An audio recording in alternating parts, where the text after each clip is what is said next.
Hello guys, this is Zombie and welcome back for the part 2 of Hannibal series by HistoryMarche. So it's across the Alps and let's go.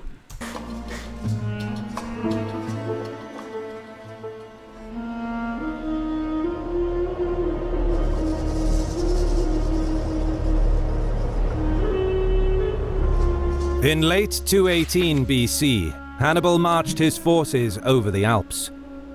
But before he can confront the Romans, he first tackles his three immediate priorities.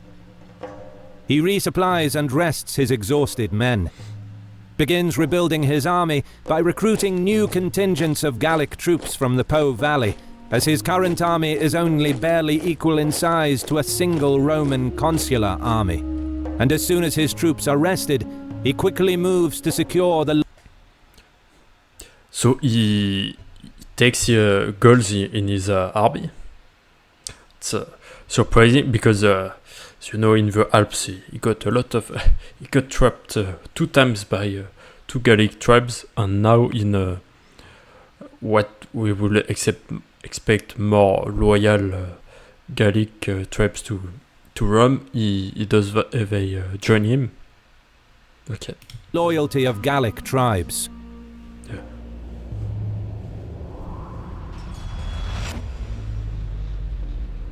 Battle of Ticinus, 218 BC. Aware that loyalty, or at least compliance, cannot be guaranteed by flattery and gifts alone, Hannibal asserts his authority by making an example of the Torini tribe, who resisted the Carthaginian advance. After a 3-day siege, he orders his troops to storm the main town of the Torini. All of the inhabitants, men, women and children, are massacred. This calculated display of ruthlessness serves to show the Gallic tribes what is the price of hostility to the Carthaginian cause. It's very interesting from a psychological point of view. You can either, to gain loyalty of people, either make good deeds toward them, so they like you or want to give back to you. But you can also use fear so that people join you. And that's interesting that Hannibal seems to do both. This mix of techniques seems to be very smart and effective. Meanwhile, on the waves off the coast of Sicily, the Carthaginians strike the first blow. In preparation for a full-scale invasion to take back the important port cities that they once held, their ships begin raiding strategic islands around Sicily. In the west, the operation is successful. But further east, while raiding the Vulcan Islands, a few Carthaginian ships are blown off course in a terrible storm. Not far from the Straits of Messina, they are eventually spotted and attacked by the Syracusan navy. From the Straits... I'm wondering if not like in for field armies, most people died not from injuries from a battlefield, but from illness. I'm wondering if on ships, historically, more people didn't die from storms and or incident like that than during a battle. I wouldn't be surprised if it was too. Straits of Messina, they are eventually spotted and attacked. Not far from the Straits of Messina, they are eventually spotted and attacked by the Syracusan navy. The Roman ally captures 3 Carthaginian ships and their crews. Under torture, the seamen reveal details about the Carthaginian plan to attack Sicily. The Syracusan king informs his allies of this, and the Roman praetor in Sicily reacts promptly. The Romans learned that the Carthaginians have a larger fleet in the area, but that their ships are not packed with many soldiers. The Roman praetor decides to exploit this by packing each of his ships with twice as many legionnaires, Smart. Effectively enabling each Roman ship crew to fight off 2 Carthaginian ships. With lookout posts set up along the shore, the Roman ambush is set. The Carthaginians close in unopposed, but as they approach their intended target, the Romans go on the offensive. They direct their ships towards one part of the Carthaginian fleet, rushing to board the enemy. In this 1 versus 1 situation, the more numerous Roman crews overwhelm the Carthaginian ships and quickly pick them off one by one. Eventually, the Carthaginian naval attack is defeated, and their attempt to gain a foothold on the island of Sicily in 218 BC fails. Who said that the Romans couldn't fight on sea? That's they were good at sea, contrary to what we might think. By the of Sicily in 218 BC fails. By this time, Consul Tiberius Sempronius Longus arrives and launches a counteroffensive along the south coast of Sicily and manages to capture Malta. He then turns back to intercept Carthaginian ships that are raiding the Vulcan Islands, Vibo and Brutium. But Longus's mission is cut short by news that Hannibal arrived in the Po Valley, and he gets summoned to bring his legions back north to help Scipio. Meanwhile, Scipio is eager to meet Hannibal in battle. With his 17-year-old son at his side, also named Publius, who will later become known as Scipio Africanus, Scipio crosses the river Po at Placentia and promptly continues west along the northern bank of the Po. Under his command are mostly less experienced troops, but Scipio is confident of defeating Hannibal. After all, in Scipio's view, he challenged Hannibal on the Rhone, and the Carthaginian general ran away. It's a way to see Hannibal, it. on the other hand, is quite surprised to learn that Scipio made it back to the Po Valley so quickly. He thinks that Scipio returned with his entire army, but he has no way of knowing that in fact Scipio's troops continued on to Iberia. Thinking that the Romans now have 2 whole armies in the Po Valley, the Carthaginian general fears that this force is now strong enough to deter Gallic tribes from joining him. One thing is that I notice it looks like the Islamic crescent, but obviously way before, and so yeah, it's a much older symbol, so would be curious to know the history of it and the link between this symbol and the Islamic crescent. I've heard that in fact Islamic crescent was a pagan symbol before, but yeah, it seems like yeah. Wants a victory, fast. Hannibal knows that the Gallic tribes will not rally to his banner if he doesn't seem confident of defeating Rome. Not wasting any time, he marches his army downstream along the northern bank of the Po River to meet Scipio. Still unaware of each other's exact whereabouts, the 2 generals send scouting parties well ahead of their respective armies as they march towards each other. Each army's scouts soon report the enemy's presence, and both Hannibal and Scipio proceed with caution. The Romans build a pontoon bridge over the Ticinus River and set up camp on the western bank. Meanwhile, some 15 kilometers west, the Carthaginian column also stops and encamps for the night on the flat plain. A day later, both Hannibal and Scipio ride out in force to scout the area in person, each of them eager to gain a crucial early victory, which would inspire the rest of their troops and win support of the Gallic tribes. Hannibal rides with the bulk of his horsemen, while Scipio has all of his cavalry and a small force of Velitus with him. As the 2 contingents move through the flat plain, they soon spot each other because of the clouds of dust thrown up by the hooves of their horses. Both generals decide to deploy their troops for battle. Hannibal arrays his close-order Spanish cavalry in the front and forms the new mid... By the way, if you want to see Hannibal crossing the Alps and the traps some Gallic tribes put on him and that he successfully fight off, you can see the episode 1 of Hannibal series here in the info card. The light cavalry and 2 his close-order Spanish cavalry in the front and forms the Numidian light cavalry in 2 groups behind the first line. Scipio places his velotus in the front, aiming to soften up Hannibal's cavalry with javelin throws. Gallic allies form the second line, while the Roman cavalry is in reserve. As both contingents begin closing the distance, Hannibal sees that the Roman cavalry is fewer in number and makes a split-second decision not to engage in skirmishing with the Roman velotus. Instead, he orders a full-blooded charge against the Roman front line. Scipio quickly responds by leading his cavalry forward, as the velotus withdraw through the gaps to form a second line, without even managing a single javelin volley due to the onrushing Carthaginians. A few moments... That's smart. It reminds me in boxing when the opponent has advantage of the distance, because he has a higher, longer reach with his arms. You need to close the distance to take advantage of him, and it reminds me of that, because here you see Scipio with his what's called like velites, I believe. Velites, so they are the people that throw the javelins. So he has the advantage if they have a distance to throw the javelins, but if you rush them too fast, they don't have time to do that, and you nullify their advantage.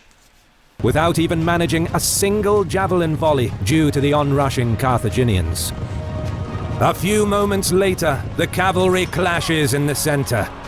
A fierce, bloody, static melee develops, unlike the usual mobile cavalry encounters of the time. The horses panic in the chaotic close quarters fighting, and many horsemen dismount in order to fight more effectively on foot. For a while the fighting seems indecisive, but this was another ruse by Hannibal. He waits until most of the Roman cavalry is fully committed, and then sends his Numidians on a flanking maneuver. This catches the Romans totally by surprise. Velotus on the flanks spot the envelopment, and some of them panic and flee. The fast Numidian cavalry quickly flows around the Roman flanks. It reminds me the Napoleon's strategy of using his reserve at when the enemy has committed all of his troops at the very last moment. So I see where Napoleon got his inspiration. And tramples over the scattered light infantry. And then the noose begins to tighten around the Roman contingent. In the melee, Scipio is struck down from his horse. Carthaginian troops close in to finish off the wounded general, but at the final moment he is rescued. One early account of his rescue holds that a Ligurian slave saved the Roman consul, but the more popular version claims that his 17-year-old son Publius charged to rescue his father with a small group of Roman cavalry that clustered around the consul before retreating back towards the Roman camp. As word of Hannibal's victory spreads, Gallic tribes send emissaries to pledge their support. But despite their promises, the Gauls deliver little in the way of reinforcements and supplies during this early stage of the war. This forces Hannibal, whose army goes critically low on food in late 218 BC, to send a cavalry contingent to capture a Roman grain depot at Clastidium, guarded by a Roman garrison. Luckily for Hannibal, the garrison commander is from Brundisium in southern Italy, and when confronted he willingly surrenders the depot and, in return for 400 gold pieces, joins the Carthaginian ranks together with the entire... Wait. At this time, Southern Italians didn't like Romans. Okay. I didn't know that. Garrison. These troops become the first of the Italian allies to defect and join Hannibal. Meanwhile, the Roman army retreats to Placentia, where they plan to wait for Sempronius and his consular army.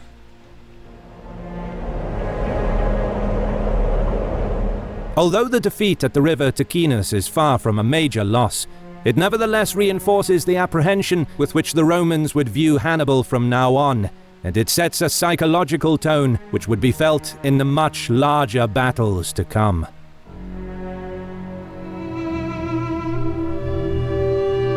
After the defeat at Ticinus, the Roman Senate looks to save face by blaming Gallic allies for being ineffective. Taking comfort in the fact that Hannibal has yet to face the vaunted Roman infantry, long as his arrival to northern Italy restores confidence. Hannibal now faces armies of both Roman consuls.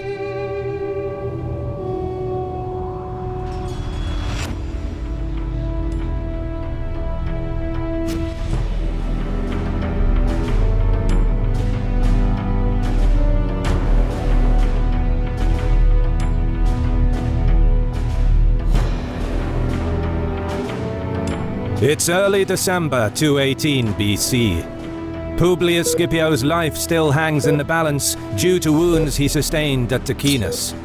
But, ironically, his troubles are only just starting. His defeat at Ticinus has major consequences for Rome.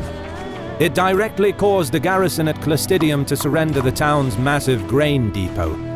This strips his army of food reserves and disrupts his supply lines, making any advance into enemy territory a risky venture.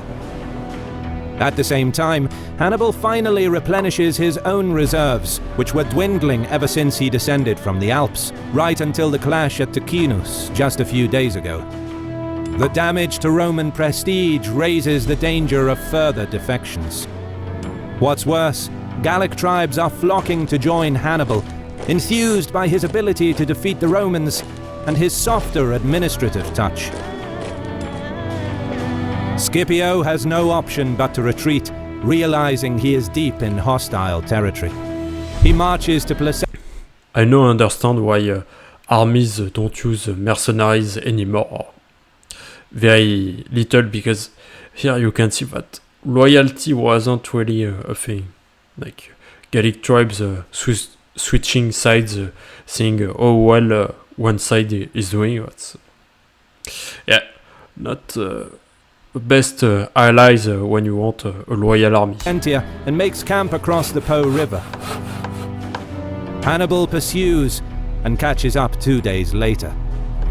Learning of his arrival, over 2,000 Gauls allied to Rome rise up in the camp and attack Roman soldiers, killing many. You see, when you have foreign mercenaries, that's yeah, you can have a little problem in their sleep. Damn. Before sunrise, they cross the Trebia to join Hannibal, bringing with them the severed heads of slain Romans. Using the Gallic defection as propaganda, Hannibal makes sure to spread the word that Rome's allies are joining him en masse, thereby boosting his popularity among the tribes. Scipio again moves south, not wanting to risk being caught in the open. A day later, he reaches the hills and sets up camp in a strong position, with hills protecting his flanks from cavalry attacks. Then, he settles in and waits for reinforcements. By mid-December, the two consuls join forces. Discussing how to confront Hannibal, Scipio argues against taking the field, stressing that Longus's troops lack experience and need additional training, having been raised less than a year ago.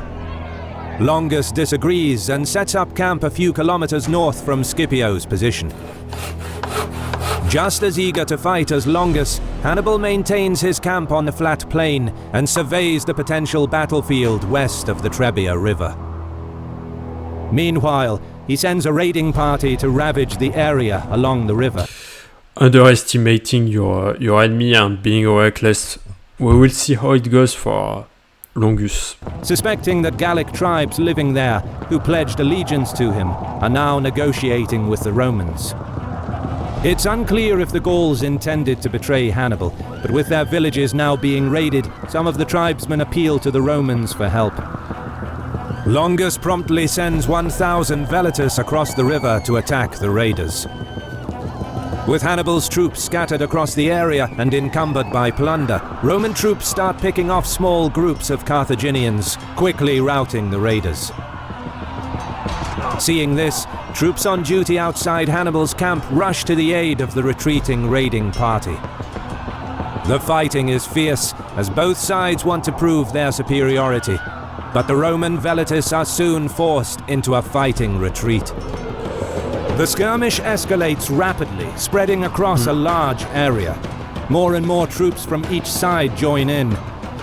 Pockets of clashes develop as neither side is able to become an unaccepted battle. Yeah, I'm not sure they control their troops both sides. That looks like kinda chaotic and random. To shore up its ranks. It becomes Never seen apparent that. that the chaotic skirmish might turn into a full-scale battle that neither commander will be able to control. Exactly. Hannibal takes the initiative. He stops sending more troops into the fray, trying to avoid a battle that he did not plan and can do little to influence. He then audaciously rides out in person and rallies the scattered troops. He pulls them back and arrays them in a line outside the camp. The Romans advance, but Hannibal restrains his men from charging the enemy. The Romans too halt their advance, refusing to attack the well-positioned Carthaginians, who can now be supported from the camp with projectiles and fresh troops. The day draws to a close. Hannibal demonstrates his shrewdness by not committing to an uncertain battle, and by restraining his troops, he exhibits what he would become so famous for: his extraordinary ability to exercise control over... Yes, but in a way also he had control of his troops, while on the other side they didn't have Longus, so wondering why he didn't take advantage of this to fight and win against the Romans. And also we saw that they were well positioned and they were way closer to their camp, so I don't know why he didn't take advantage of this. But his army. Romans retire towards their camp, satisfied at scoring a victory against Hannibal's troops, their morale and confidence partially restored. Longus, who is described by sources as having an aggressive temperament, shows his eagerness to do battle as soon as possible. But in a way it fits the Longus aggressiveness and recklessness, so now he's so overconfident because his troops won, so maybe it will be at the Hannibal advantage. He won't have to wait long.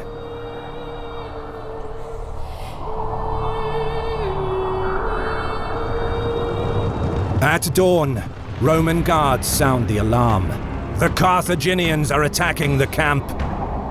Awoken to projectiles flying over the palisades, Roman troops are ordered to get ready for battle. On empty stomachs, the men rush to form up in front of their tents in frigid conditions.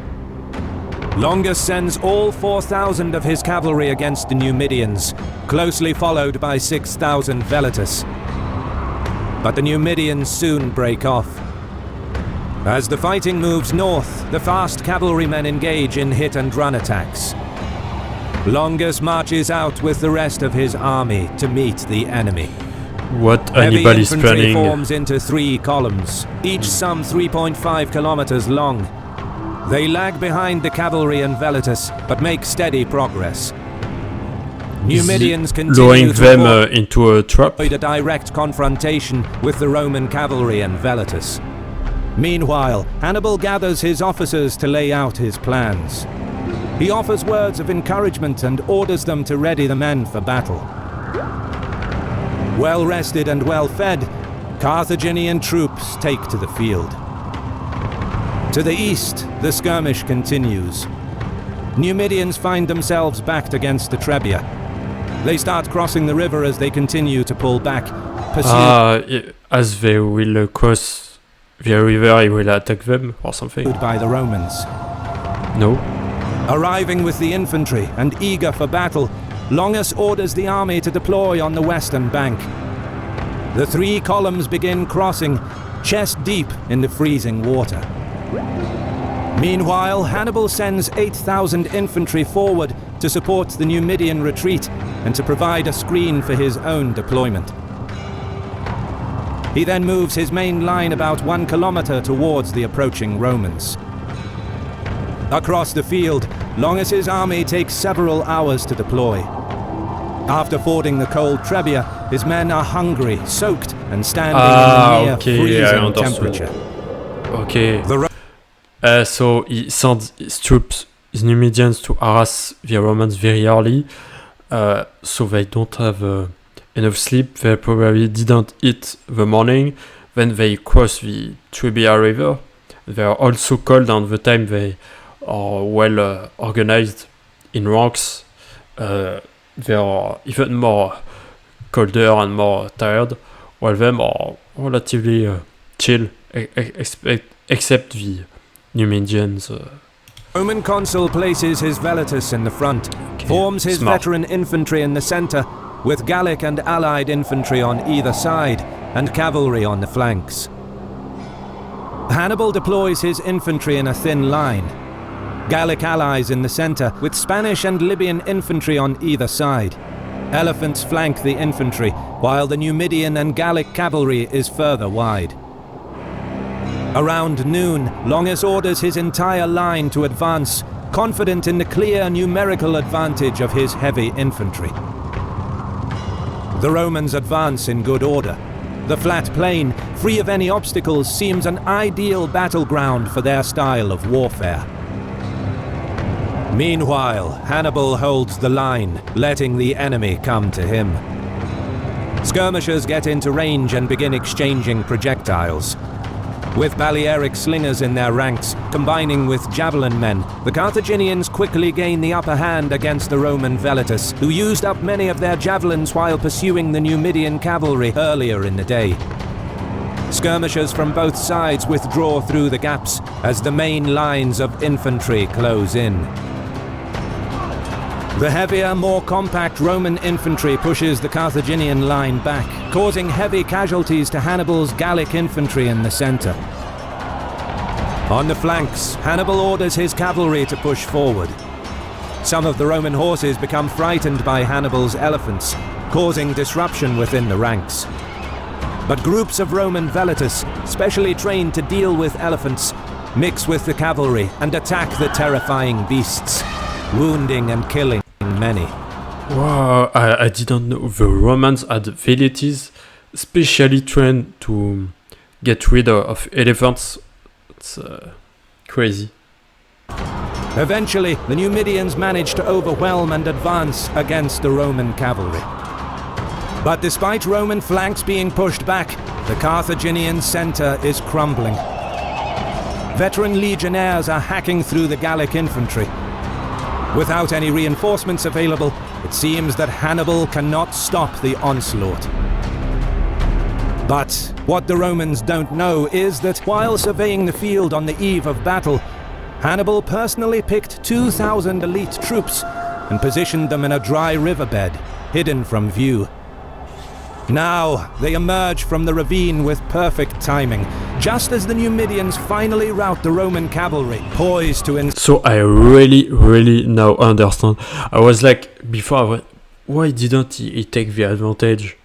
Well, he had control of his men, he was closer to his side, to his camp side, and also he had a very well formed defensive line. So I was like, why don't he take the advantage? He has the advantage, so take your opportunity.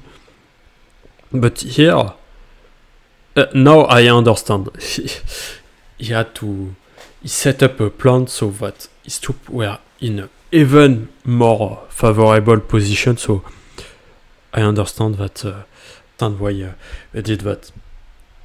Circle the enemy. Numidians finally rout the Roman cavalry, poised to encircle the enemy. Hard pressed from the front by elephants, Carthaginian infantry and skirmishers, the wings of the Roman infantry buckle as the Numidians attack their rear.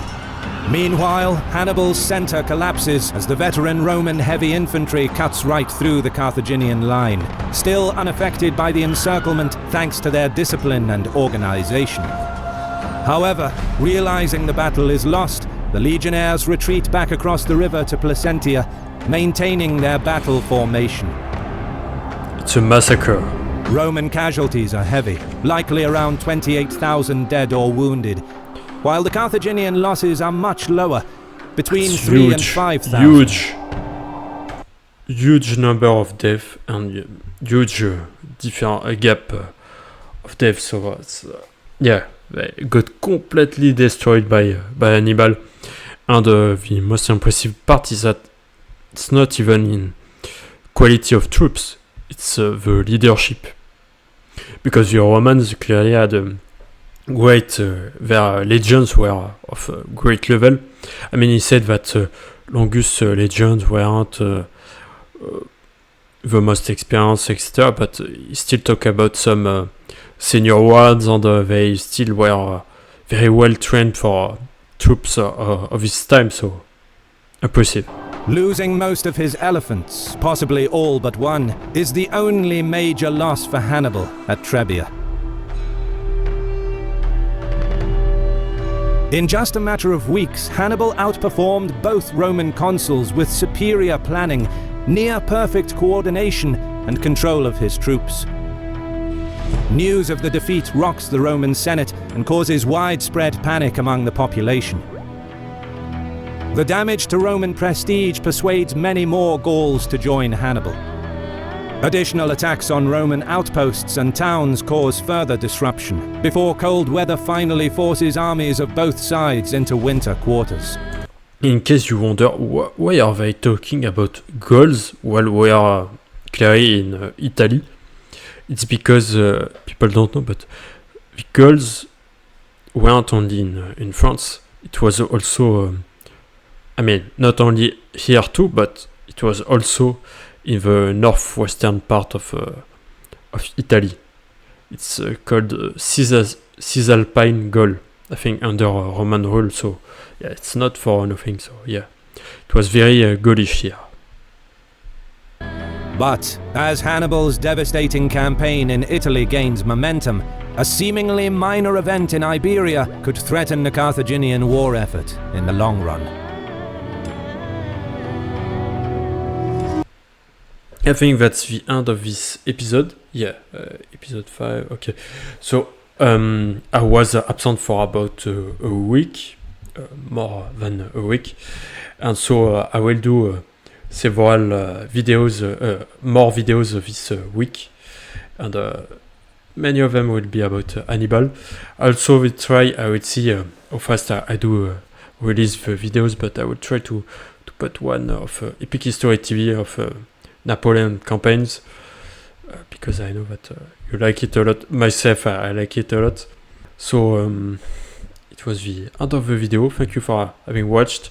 Don't hesitate to like the video if you liked it, and you can also subscribe to the channel if you still didn't, to follow my history journey and watch the other content, and to support the channel. So tell you, see you next time.